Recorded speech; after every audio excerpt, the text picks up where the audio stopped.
Welcome, brave souls, to Darken Haven. Here in the shadows, we unravel tales of terror and descent into the unknown. Are you ready to confront the darkness?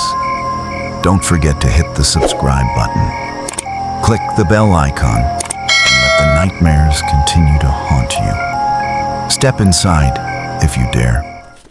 Let me tell you about Maya, a girl who stumbled into a nightmare she couldn't escape.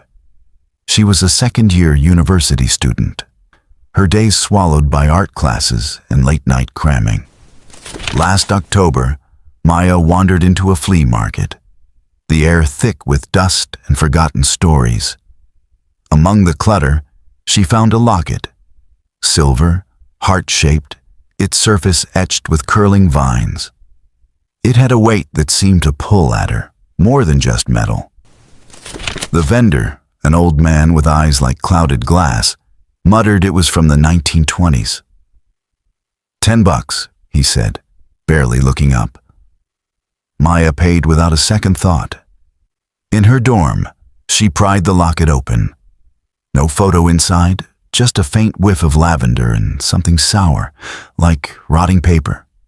She slipped it on, the chain cold against her skin. That night, a dream gripped her. A woman in a flowing dress, painting in a sunlit studio. Her brush danced, but her eyes were hollow, as if something vital had been stolen. Maya woke, heart hammering, her sketchbook open on her desk. A drawing she hadn't made stared back. A woman's face half-formed, eyes burning into hers. The next day, she wore the locket to class. Mid-lecture, her vision swam. The woman from her dream stood in a field, her dress streaked with paint. "Find it," she whispered, her voice slicing through Maya's mind. Maya blinked, and the classroom returned. The locket pressed heavier against her chest, like it was sinking into her. She told herself it was stress, midterms were relentless. But the dread lingered, coiling tight. That night, her dorm was unnaturally still. At 2 a.m., a sharp clink broke the silence. Metal on wood. Her lamp flickered. Her sketchbook flipped open on its own, pages rustling until they stopped on a new drawing. A canvas of swirling blacks and blues, a storm trapped in paint. Maya slammed it shut, her hands shaking. The locket seared her skin, but when she clawed at it, the clasp refused to yield. It was trapped on her. Desperate, Maya scoured the library's archives. Hours later, she found a 1923 newspaper clipping about Eliza Harper, an artist who vanished after an art show. Her lover, Thomas, a critic, had torn her work apart, branding it worthless. A grainy photo showed Eliza, pale, sharp cheekbones, clutching the same locket. Maya's breath caught, her fingers tracing the silver around her neck. The visions sharpened, relentless. Eliza, slashing a canvas with a palette knife, tears streaming. Eliza, gripping the locket, whispering, "He hid it. He hid my heart." Maya began losing time, minutes, hours. She'd wake with paint on her fingers, her sketchbook filled with Eliza's face, her rage, her sorrow. Her roommate, Jess, noticed Maya's hollow eyes and asked if she was okay. Maya mumbled about school stress. How could she admit the locket whispered to her in the dark, words she couldn't grasp? In a mislabeled archive box, Maya found Eliza's diary, its pages crumbling but alive with pain.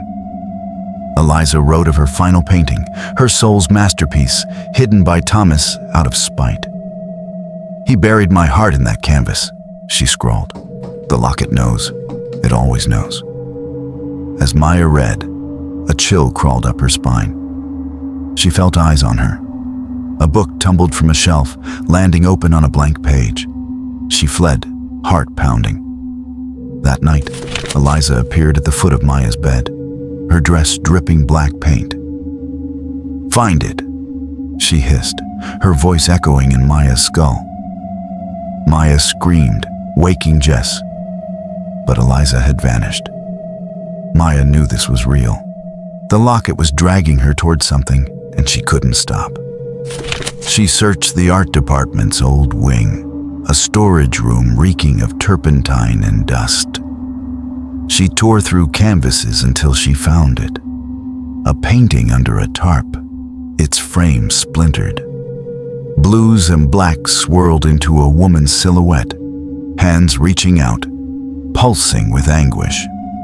The locket burned against her chest, and Eliza's voice rang clear. "Show them." Maya carried the painting to the campus gallery.